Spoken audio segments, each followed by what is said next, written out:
बिस्मिल्लाहिर्रहमानिर्रहीम। अस्सलाम वालेकुम नाज़रीन, मैं हूँ महरीन सफ्तैन। देख रहे हैं आप मेरा यूट्यूब चैनल और फेसबुक पेज।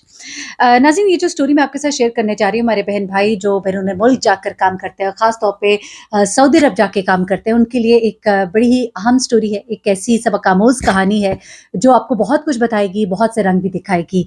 सऊदी कफ़ील के पास काम करने वाला एक नौजवान, और उस पर उसके कफ़ील ने एक बड़ा ही संगीन इल्ज़ाम लगाया, एक बड़ा ही घटिया इल्ज़ाम लगाया, और उसने अपनी बेगुनाही साबित करने के लिए फिर क्या किया, जिसके बाद कफ़ील को लेने के देने पड़ गए।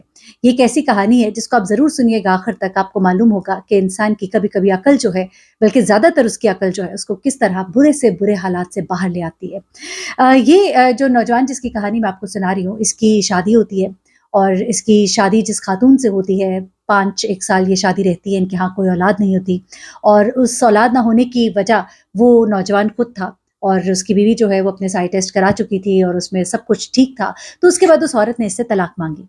आखिरकार इसको चारों नाचार उसको तलाक देनी पड़ी और वो इससे अलग हो गई। उसके बाद ये नौजवान जो कि अपनी बीवी से बहुत प्यार करता था और उसके साथ ज़िंदगी गुज़ार रहा था, मुतमईन था, लेकिन फिर उसको जब ये सब कुछ करना पड़ा तो वो बड़ा दिल बर्दाश्त हुआ। ऐसे में वो अपने मुल्क से रवाना हुआ, यानी पाकिस्तान से रवाना हुआ, और वो सऊदी अरब चला गया। वहाँ पर जाकर उसने मक्का मुअज़्ज़मा, मदीना मुनव्वरा जाकर खूब इबादतें की, और वहाँ पर बैठकर खूब अल्लाह से माँगा, दुआएँ की, अपने दिल को तसल्ली देने के लिए अपने रब के हुज़ूर जो है खुशू-खुज़ू से दुआएँ माँगता था, इबादत करता था। वहाँ पे एक लंबे वीज़े पर वो गया था। वहाँ पर क्या होता है कि जब ये अल्लाह से इतना खुशू-खुज़ू के साथ माँगता था, तो वहीं पर एक सऊदी शख़्स था, वो वहाँ पर आता था, वहाँ का लोकल था। वो भी वहाँ पे 5 वक़्त नमाज़ पढ़ने के लिए आता था मक्का मुकर्रमा में, और वहाँ पर उसने इस नौजवान को देखा जो खूब लंबी-लंबी ये बातें करता था, गिरिया भी करता था और अपने रब के हुज़ूर जो है झुका रहता था। तो उसको ये नौजवान बड़ा अच्छा लगा और उसने इससे कुछ बातचीत की। वो नौजवान जो है ये थोड़ी ज़ुबान जानता था, अरबी भी जानता था, क्योंकि कुछ अरसा पहले भी ये कुछ अरब ममालिक में काम करता रहा था। शादी से पहले भी और शादी के बाद भी कुछ अरसा करता रहा था। तो यहाँ पर जब ये सऊदी इसको देखता है तो इससे बातचीत करता है, और फिर बातचीत में इसकी पूरी कहानी सुनता है, और फिर इसको कहता है कि तुम चूँकि अकेले हो तो तुम क्यों नहीं यहाँ पर काम कर लेते? क्योंकि ये जो सऊदी शख़्स था, इसका कुछ कारोबार था मवेशियों का, कुछ भेड़-बकरियाँ खरीदनी, बेचनी, कुछ गाड़ियाँ चलाने का भी, कुछ इस तरह का। तो वो इसको कहता है कि तुम मेरे पास काम कर लो। सऊदी के ज़हन में ये होता है कि ये इतना इबादत-गुज़ार बंदा है, एक अच्छा इंसान होगा, इसका लेन-देन ठीक होगा, इसके मामलात ठीक होंगे, माली मामलात, तो वो इसको जॉब की ऑफ़र करता है। और ये जो नौजवान है, ये चूँकि फ़ारिग होता है, इसको अब नौकरी भी करनी थी, अपना सब कुछ छोड़-छाड़ के अपने मुल्क वापस चला गया था, क्योंकि इसके तलाक के मामलात चल रहे थे, और उसके बाद ये यहाँ पर आ गया था, तो इसने इससे हामी भर ली। इसने कहा मैं अपने मुल्क जाता हूँ, अपने कागज़ात तैयार करता हूँ। यहाँ से कफ़ील ये इसका बनने को तैयार हो गया, और उसने जो भी मामलात एक प्रोसेस होता है, उसमें चीज़ों को डाल दिया। ये नौजवान जो है वापस मुल्क आता है, और उसके बाद अपनी पूरी तैयारी करके जब वापस पहुँचता है, तो ये कफ़ील इसको खुद लेने के लिए पहुँचता है, और उसके बाद ये इसके लिए काम शुरू कर देता है। अब ये बड़ा ही ईमानदार नौजवान था, ये बड़े ही दिल लगा के काम करता है, और 1 से 2 और 2 से 4 उसके बिज़नेस को दवाम भी देता है, उसको फिर ये पैसे भी देता है। फिर इसी दौरान में जब बिज़नेस उसका अच्छा चल पड़ता है, मवेशी बेचना, लेना, कुछ और नई पार्टीज़ आनी शुरू होती हैं, फिर वो इसके साथ कमीशन पे भी काम शुरू करता है। तो इसको कफ़ील कहता है कि तुम काम करो, और तुम जितना अच्छा कर रहे हो, जितना अच्छा करते जाओगे, मैं तुम्हें कमीशन भी देता जाऊँगा। अब ये नौजवान जो है, इसने यहाँ पर अपना कोई बैंक अकाउंट कुछ भी नहीं था। इसने अपने कफ़ील से कहा, क्योंकि इसको भी कफ़ील पे एतबार था, उसने इससे कहा कि तुम ये जो पैसे हैं मैं जमा कर रहा हूँ, ये तुम अपने पास जमा करते जाओ, मैं अपने पास लिखता जाऊँगा, और जो भी कमीशन तुमने मुझे देना है या लेन-देन में जो भी प्रॉफ़िट होता है, वो तुम मुझे देने के बजाय अपने पास जमा कर लो, और मैं तुमसे जब भी मुझे ज़रूरत होगी तो मैं ले लूँगा। अब ये नौजवान जो है ये अपने कफ़ील पर एतबार करता है, और कफ़ील भी इस तरह से नहीं था, उसके ज़हन में ये कभी नहीं था कि मैं इसके कोई पैसे खा जाऊँगा या कोई इस तरह का मामला, और वो इसके पैसे जो है वो जमा कर रहा होता है। जमा क्या कर रहा होता है, बस वो अपनी किताबों में लिख रहा होता है। अब ये नौजवान 1 साल गुज़रता है, 2 साल गुज़रता है, 3 साल गुज़रता है, यहाँ तक के कोई 7-8 साल हो जाते हैं। वो यहाँ पर काम करता रहता है, और इस दौरान में सिर्फ़ अपने ज़रूरत के इस्तेमाल के पैसे जो है इससे लेता है, और इनके घर से दूर एक जगह पर किराए पर एक कमरा लेकर वहाँ पे रह रहा होता है। अच्छा, अब जब 7-8 साल के बाद वो फाइनली डिसाइड करता है कि अब मुझे अपने मुल्क वापस जाना है, मैंने खूब पैसा भी जमा कर लिया, अपना हिसाब-किताब चेक करता है तो उसमें काफ़ी पैसे बन जाते हैं। तो वो अपने कफ़ील के पास जाता है और उससे कहता है कि मुझे अब आप मेरी अमाउंट जो है, रक़्म जो है वो मुझे दे दीजिए, ताकि मैं अपने मुल्क वापस चला जाऊँ, मैं अब वापस जाना चाहता हूँ। वो कफ़ील उसे कहता है ठीक है, मैं हिसाब-किताब करता हूँ, तो मैं तुम्हें तुम्हारे पैसे दे देता हूँ। अब वो कफ़ील जब अपने घर जाता है, वो हिसाब-किताब करता है, तो परेशान हो जाता है कि पैसा तो बहुत ज़्यादा हो गया। کیونکہ بہت سے کمیشن تھے، بہت سی تنخواہیں تھیں، بہت سا لینا دینا تھا۔ یہاں پر یہ ایک بھائیوں کے لیے، بہنوں کے لیے ایک پیغام بھی ہے کہ اپنا پیسہ جیسے بھی ہو اپنے پاس رکھیے، کسی اور کو دے تو نیت بدلتے بھی دیر نہیں لگتی، اور ساتھ ہی ساتھ پھر جب اکٹھی کسی کو کوئی رقم ادا کرنی پڑے تو مشکل بھی بہت ہو جاتی ہے۔ یہاں پہ کچھ ایسا ہی معاملہ ہوا، وہ کفیل جو ہے وہ پریشان ہو گیا کہ یہ تو اچھی خاصی اماؤنٹ بن گئی اور یہ یکمشت میں کیسے ادا کروں۔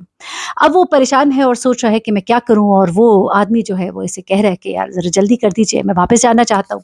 اب اسی کشمکش میں کفیل جو ہے وہ ایک پلان بناتا ہے، وہ پلان بنا کر اسے کہتا ہے کہ تم یوں کرو، میرے گھر کے پاس ذرا شفٹ ہو جاؤ، یہاں پر سامنے میں تمہیں کمرہ لے دیتا ہوں، میرے گھر کے کچھ معاملات ہیں، تم گاڑی چلانا بھی سیکھ چکے ہو، اور تمہیں میرے گھر کے کچھ ابھی آج کل میں دعوتیں ہیں کچھ اس طرح کی، کچھ گھر کے ڈرائیونگ کر دینا، کچھ اس طرح کے معاملات، تمہارے پیسے بھی زیادہ ہو جائیں گے، اور مین وائل میں تمہارے پیسے کچھ تھوڑے میرے پاس کم پڑے ہیں، میں جمع کر کے تم کو دے دوں گا۔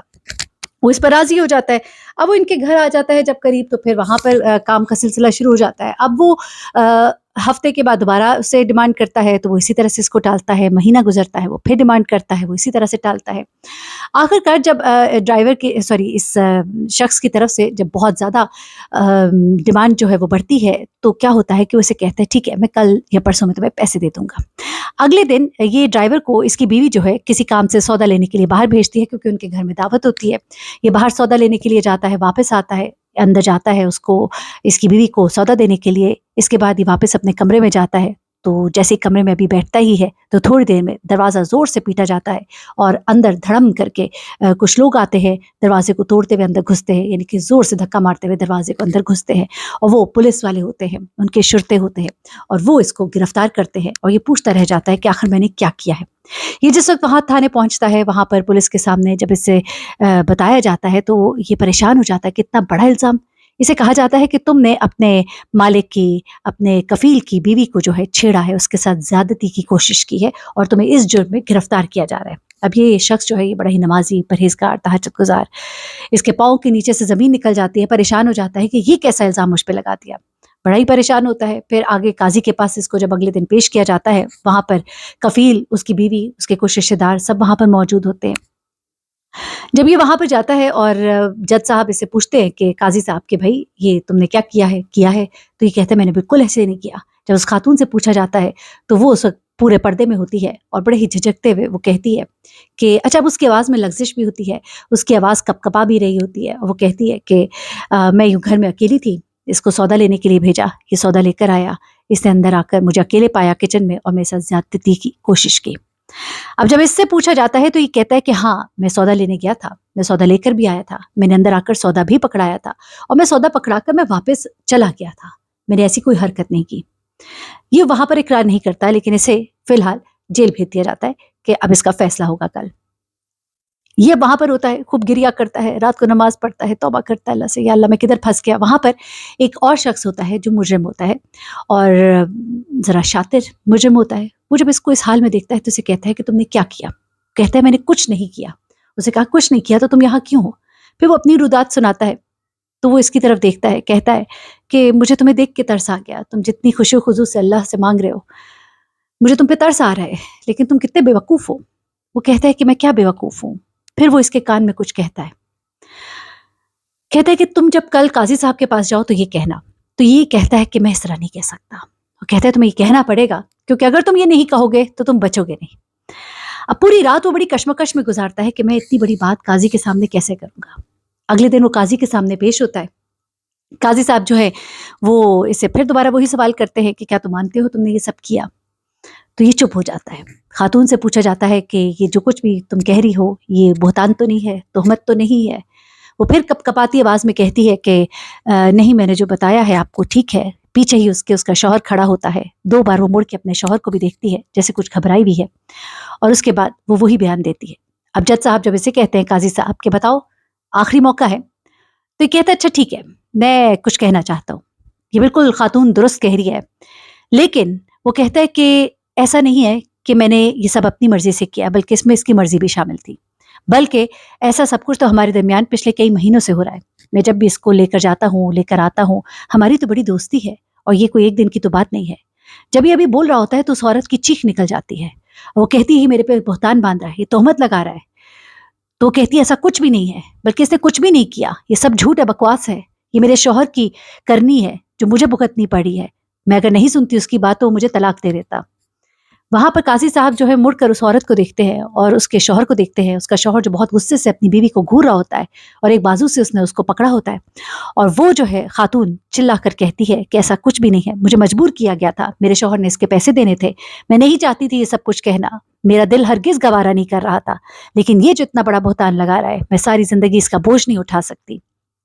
यहाँ पर जज साहब बहुत गैज़ो गज़ब में आते हैं, फ़ौरन ही हुक्म देते हैं कि उस शख्स को, कफ़ील को पकड़ लिया जाए, इसको छोड़ा जाता है, तमाम पैसे वापस दिलवाए जाते हैं, बल्कि ज़्यादा वापस करने को कहे जाते हैं।